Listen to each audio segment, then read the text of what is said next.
রাজধানী সহ দেশের বিভিন্ন অঞ্চলে সকাল থেকে একটানা বৃষ্টি চলছে। অফিস ও স্কুলগামী মানুষ ভোগান্তিতে পড়লেও আবহাওয়া অফিস জানাচ্ছে এই ঝড় বৃষ্টির প্রবণতা আরও কয়েকদিন থাকতে পারে। আবহাওয়া অধিদপ্তরের তথ্য অনুযায়ী মৌসুমী বায়ু দেশের দক্ষিণাঞ্চলে সক্রিয় এবং উত্তর বঙ্গোপসাগরে প্রবল অবস্থায় রয়েছে। এ কারণে আগামী 5 দিন সারা দেশে অস্থায়ীভাবে দমকা হাওয়া সহ হালকা থেকে মাঝারি ধরনের বৃষ্টি বা বজ্রসহ বৃষ্টি অব্যাহত থাকতে পারে।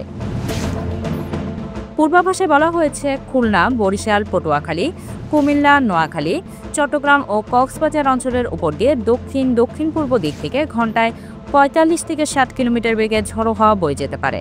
সঙ্গে প্রশমিত হলেও বজ্রসহ বৃষ্টি হবে। নদীবন্দরগুলোকে 1 নম্বর সতর্কতা সংকেত দেখাতে বলা হয়েছে।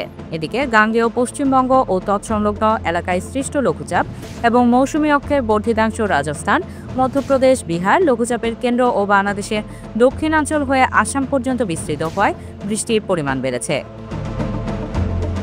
আবহাওয়াবিদরা বলেন, সাম্প্রতিক এই বৃষ্টিপাত স্বস্তি দিলেও জলাবদ্ধতা ও যানজটের ভোগান্তি বাড়িয়েছে।